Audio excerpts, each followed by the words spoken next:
Assalamualaikum warahmatullahi wabarakatuh. Teman-teman semuanya, apa kabar?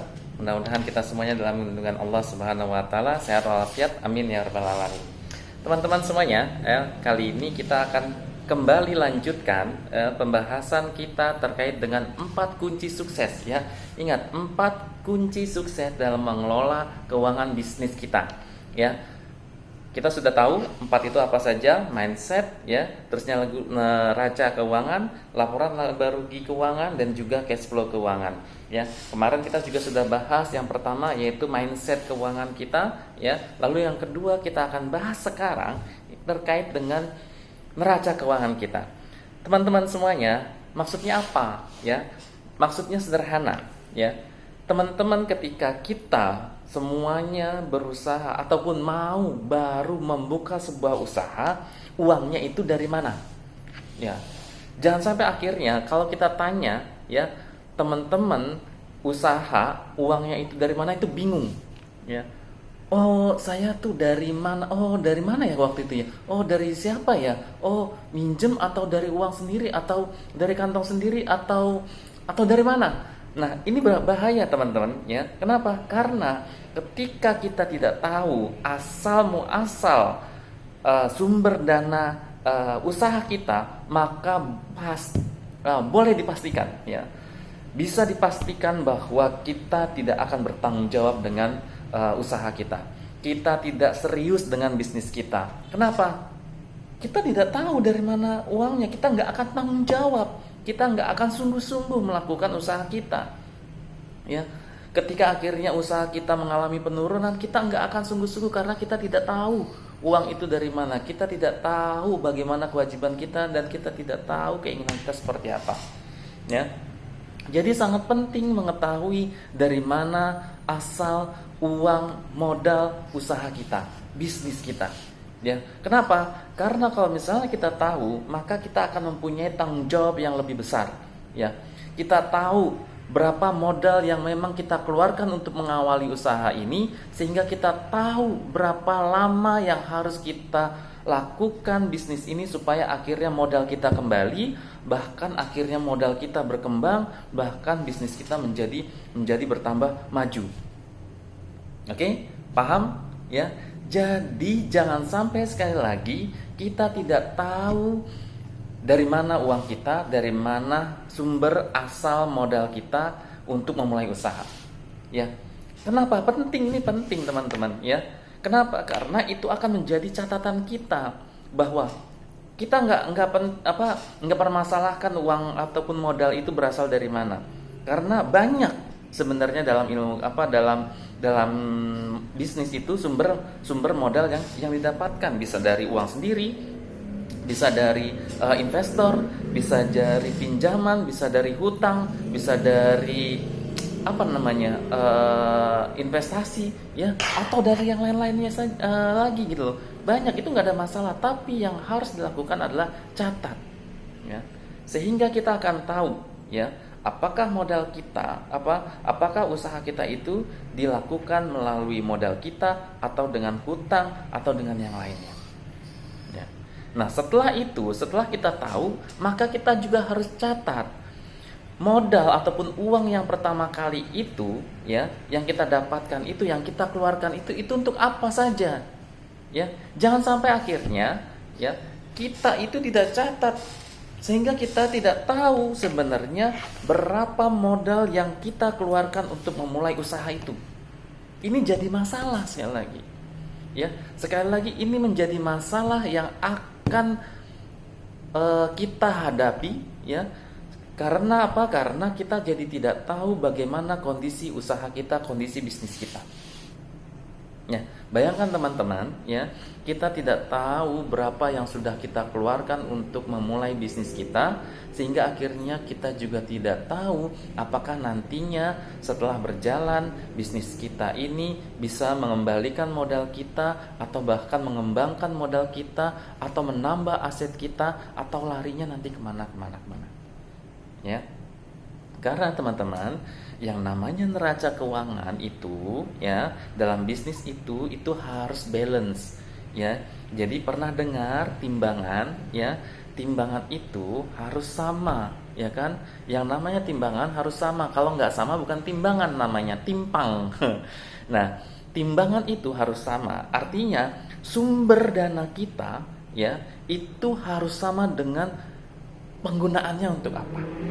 Ya, yang namanya laporan keuangan neraca itu akan mencatat ya sumber modal, sumber keuangan kita memulai bisnis kita dengan digunakan untuk apa saja, ya, sehingga kita akan tahu, ya, kita akan awasi, kita akan pahami kemana-mana saja penggunaan dana yang kita keluarkan.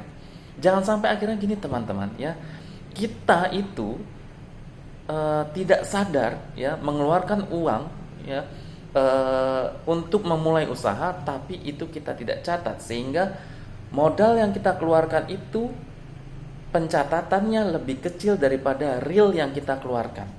Ini masalah ya. Jadi akhirnya kita tidak pernah tahu yang sesungguhnya, yang sebenarnya modal yang pernah kita keluarkan. Atau jangan sampai akhirnya kita mengira-ngira, oh modal yang kita keluarkan adalah 100 juta. Ya, padahal mungkin secara realnya kita cuma mengeluarkan misalnya 50 juta. Ini juga jadi masalah. Kenapa? Karena nanti kita akan tidak tahu ya kapan di tahun keberapa akhirnya kita bisa mengembalikan modal yang kita keluarkan. Karena itu penting dalam bisnis. Kita harus tahu berapa lama modal kita kembali dalam melakukan bisnis. Ya. Oleh karena itu harus dicatat pengeluarannya, ya. Oke, setelah itu modal kita ini untuk beli apa? Bisa jadi modal kita ya yang dari sini nih kita untuk beli, misalnya kalau usaha kita adalah usaha perdagangan ya, maka modal yang kita miliki pasti akan kita gunakan untuk pembelian produk. Ketika kita lakukan pembelian produk, maka yang muncul adalah persediaan. Oke, mohon maaf ya, kita nggak ke situ dulu sebentar. Pertama, ketika kita punya modal, apakah bentuknya cash, apakah bentuknya produk? Kalau misalnya bentuknya cash, biasanya cash di awal-awal gitu ya, dan bisnis kita adalah perdagangan, maka modal yang berupa cash tadi ya, ini modal misalnya 50 juta dan cashnya berarti 50 juta, maka uang cash ini kita belikan sebagai persediaan ya, maka uangnya berkurang tapi akan muncul yang namanya persediaan di bawahnya. Artinya teman-teman, tetap yang ini 50 juta, yang ini 50 juta, yang tadinya berupa cash sekarang pindah ke persediaan. Nah, sampai kapanpun juga jumlah modal ini itu harus sama dengan jumlah yang di sebelahnya. Ya kan? Aset kita nih, itu harus sama dengan hutang atau modal kita. Nggak boleh beda. Kalau misalnya berbeda, itu menjadi sebuah tanda tanya besar, kemana uangnya? Yang berarti digunakan tidak untuk bisnis kita. Oke? Nah, lalu untuk apa lagi? Oke, kita selain beli produk, ternyata akhirnya kas kita yang tadi ada di sini ya, sebagian sudah kas, sebagian juga sudah mulai menjadi persediaan. Kita juga beli perlengkapan atau peralatan. Ya, ini bisa kita jadikan aset juga. Aset tetap. Misalnya kita beli rak, kita beli lemari, kita beli misalnya kalau perdagangan itu misalnya kulkas atau apa semuanya. Itu berarti ya, itu kita beli aset. Jumlahnya berapa? Tetap kalau di total ini adalah 50 juta. Nggak boleh lebih, nggak boleh kurang. Kalau misalnya lebih, itu berarti salah. Apalagi kalau kurang gitu ya, itu salah lagi gitu ya. Lalu gimana kalau misalnya ada biaya transportasi dan yang lain-lainnya. Nah, nanti itu akan ada namanya yang di sebelah sini, selain ada hutang, modal, itu ada namanya juga laba atau rugi. Nah, ketika kita belum punya pendapatan ya, nanti kita bahas di step yang ketiga ya. Sebelum kita memiliki pendapatan, maka pengeluaran-pengeluaran yang kita keluarkan, biaya-biaya yang kita keluarkan itu akan mengurangi modal yang kita hutang atau modal yang ada di sebelah sini. Sehingga akhirnya kas yang kita keluarkan untuk biaya itu akan menjadi biaya yang ada di sebelahnya. Jadi tetap kalau misalnya biaya dari 50 juta tadi ya, setelah dibelikan persediaan dan juga aset ya, perlengkapan tadi gitu ya. Lalu ada biaya di sebelahnya, maka di sebelah sini akan berkurang juga ya. Artinya akan sama tetap 50 juta totalnya nanti ya. Tetap totalnya akan menjadi 50 juta, atau kalau misalnya sudah ada biaya maka akan berkurang ya. Karena apa? Karena ketika biaya-biaya ini sudah kita keluarkan, maka itu akan menjadi beban tahun berjalan kita ya. Nah teman-teman, ini sangat diharuskan pencatatannya, atau setidaknya kita tahu ya kemana modal uang yang kita sudah tanamkan dalam usaha kita. Kalau sudah tercatat, maka kita akan punya dasar perhitungan dan juga melihat perkembangan bisnis kita ke depannya ya. Karena kita akan tahu ya, nah tahun ini atau misalnya bulan depan atau bulan ini, bulan depan, bulan berikutnya lagi, tahun depan, bagaimana kondisi aset kita. Apakah neraca kita akan banyak hutangnya atau modalnya atau labanya? Apakah bisnis kita akan banyak kasnya? Apakah akan banyak persediaannya? Apakah akan banyak asetnya? Ya, itu akan kita ketahui.